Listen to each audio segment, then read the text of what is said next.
My name is Mike Prosserman, a.k.a. Bboy Piecez. I'm the founder and executive director of Unity Charity.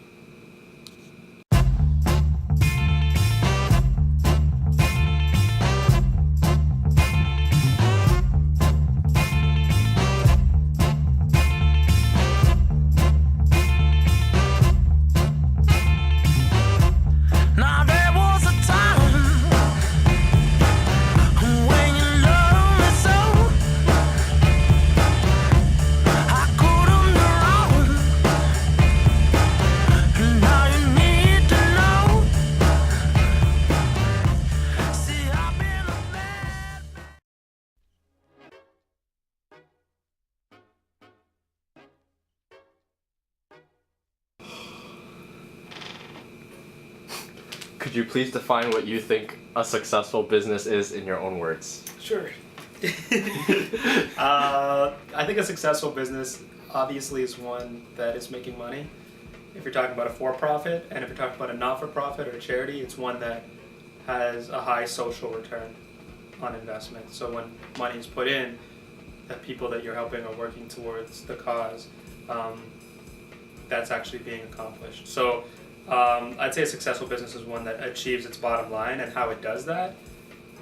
You know, I don't care if you're making a lot of money. To me, it's not a success if you're not treating your people right, or you're not offering what you feel is an honest and quality product or service. At the end of the day, there are a lot of businesses that are built on almost tricking people into buying things, and I believe a real successful business is one that has more of a triple bottom line of, you know, helping people, obviously making a profit, and at the same time, you know, making a quality product or service for whoever's buying. Would you consider your business to be successful? In that sense, I would say yes. Right now, Unity is quite successful. For my own personal values of what defines success, you know, we've been able to employ people, we've been able to offer a quality product, a quality service to young people, and we feel the return is high in terms of social return. So I feel like we've been successful up to this point.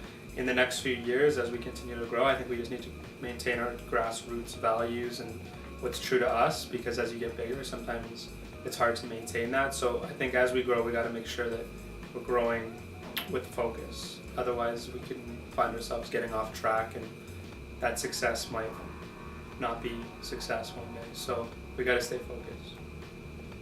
Is this your first business venture? No, this is not my first business venture. I started a breakdancing crew called Funk Fanatics. We were an all-star performance crew that I assembled from all across the city, and we did shows for corporate, bar mitzvahs, weddings, TV, busker fest, whatever. And yeah, we did that for a number of years, almost like 7 years, 6 years. Did you have any other business ventures that weren't successful? I would say that wasn't the biggest success. Funk Fanatics it could have had a lot more success than it did. I used it as a learning opportunity. You know, everything I failed and screwed up when I was making it, eventually I translated that into, you know, not doing that for future things like Unity. So yeah, I would say Funk Fanatics wasn't the most successful. I mean, we got some great shows, and it was a great learning experience, but I wouldn't say it was a success in my opinion. What inspired you to start your own business? It's funny, what started me on my track to the business world was my entrepreneurship class in grade 10, and we just had a class project that turned into an idea that I pursued up until this day, which was Unity. It was called Hip Hop Away from Violence back when I was in high school. We had to write a business plan on this venture that we gave the proceeds back to charity, and mine ended up becoming my career, which was crazy. What were some of the challenges starting your own business? Some of the challenges starting my own business was just, you know, believing in myself when the odds were against me and when things weren't working. Keeping my head up when I tried something and it just horribly failed. But also learning from each experience that didn't work so that we could get better. And then also eventually comparing to people who were the best so we can get better and also be better than them one day, because you just got to know what's good and what's bad, and learn through trial and error, but really like look at other organizations that are huge and analyze like what makes them successful, and how can I be more like them, and also how can I not be like them in terms of the areas that they have shortfalls. So you just got to be really good at looking things from sort of a overhead perspective and saying, what's really working here and what isn't.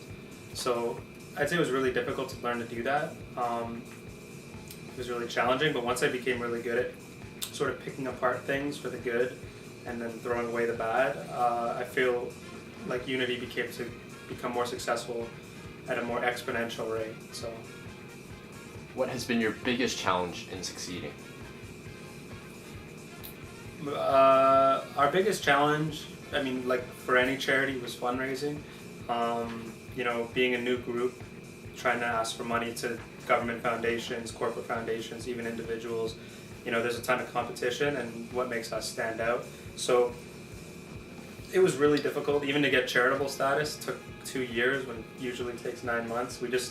There's so much competition out there, and we really just had to continue to tell our story and develop our program and make it better and better and better until we had a case that was competitive with other groups. Because even though we had a great cause, everyone has a great cause, so you got to really stand out. And to us, standing out as being a new organization was really difficult in the first probably 4 to 5 years before we were registered, that is.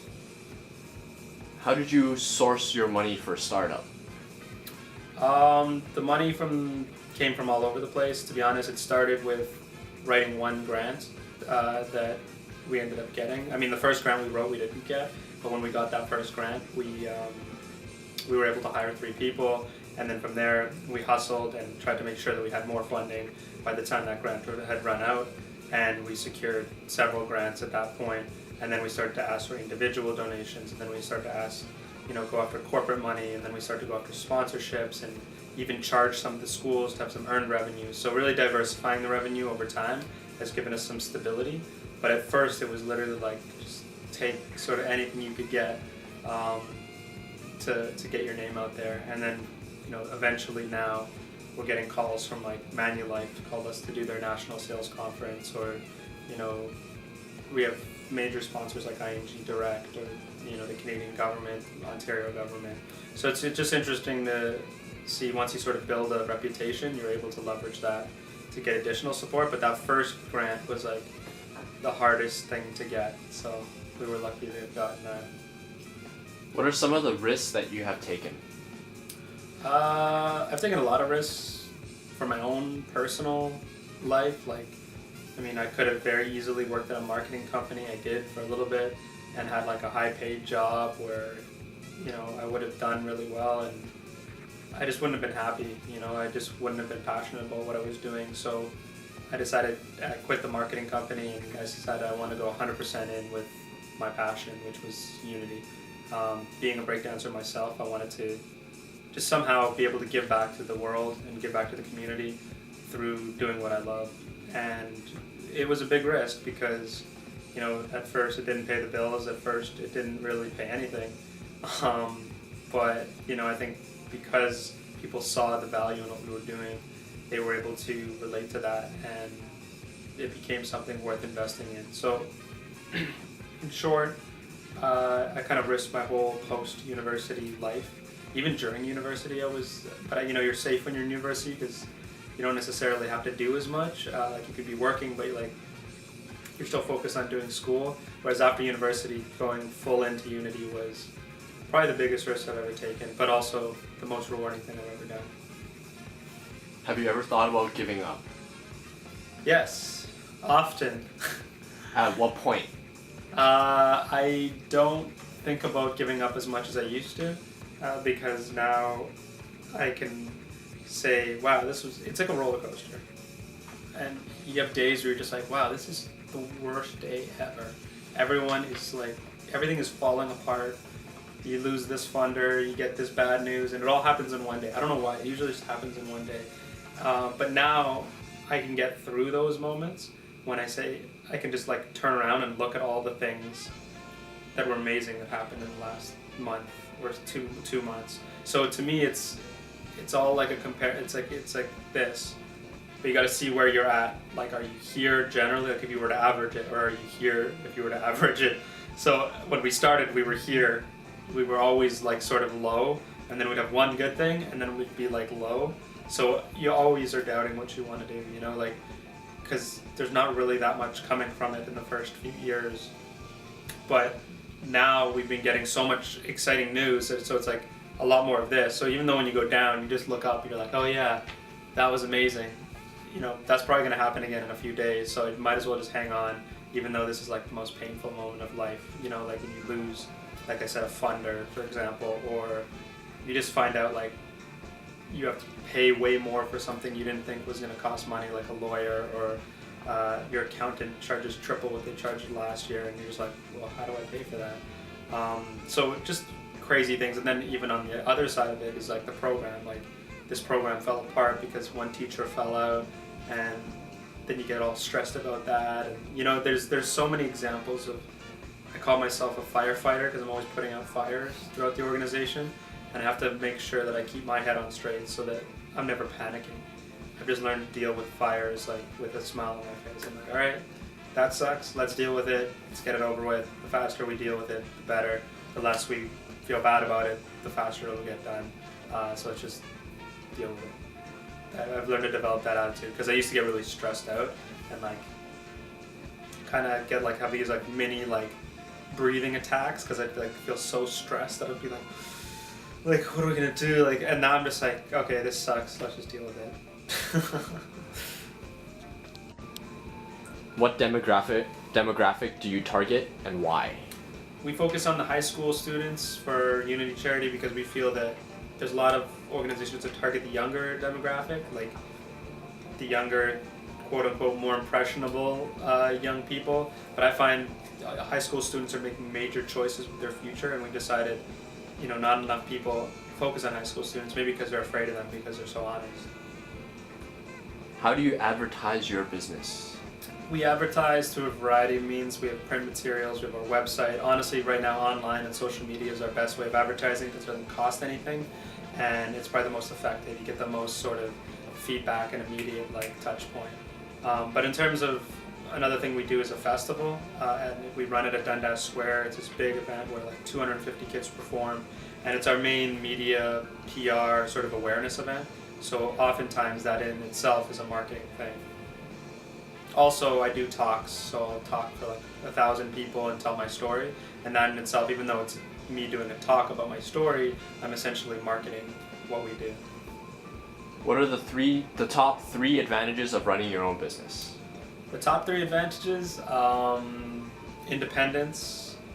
You get to make your own decisions. You don't have to sort of report to anyone, but at the same time, you have flexibility. I could never work a 9 to 5. It just drives me nuts. Like, as long as I get what I get done, I can do it within whatever schedule I want. And for me, passion, like I'm able to follow my passion and do what I love every single day, even though I'm sometimes doing more administrative, not so fun stuff. I'm able to do, you know, what I love, and that to me, those are the three things that stand out to me. Is all of the work you put into your business worth it? Yes, 100%. You know, the pain and anguish that I went through in the first 4 to 5 years was like so intense, and like I didn't think I was gonna make it, but now that I've made it past that period, everything is like significantly easier. Not only because we have a reputation and we have leverage that way, but also because of the knowledge.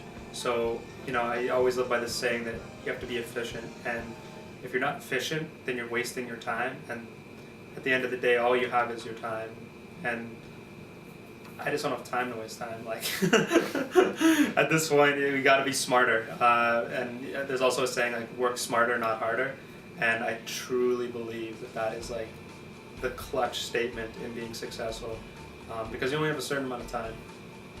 Where do you see yourself in 5 years? In 5 years, I hope for Unity to be all across Canada in every major province, but I also hope to start passing on some of the roles to some of the upcoming youth from the program, because ultimately I want to make more of a sustainable organization which could operate with or without me. Not to say that I'm going anywhere, but the longevity of a business really shouldn't depend on the founder. It should depend on the other people within the ship. So that's my goal, to make Unity more of a sustainable model, as well as continue to expand across the country. And last question, could you please give some final advice to young entrepreneurs? Final advice to young entrepreneurs: don't give up. Even when you want to give up, I always relate it to the fact that I'm really good at taking punches to the face. So imagine you're like a boxer and the guy's just getting you you're bleeding and you're just and you're kind of fainting sort of, but then you just kind of get up and you're like, no, I will not give up. And that's the best thing that I could say to any young entrepreneur, is just don't give up. Even if it's painful, even if it's tormenting, even if it's horrible, but also learn. So don't get knocked down for the same reason you got knocked down the first time, otherwise you're just going to die. So you got to be a quick learner and never give up, and you'll be successful.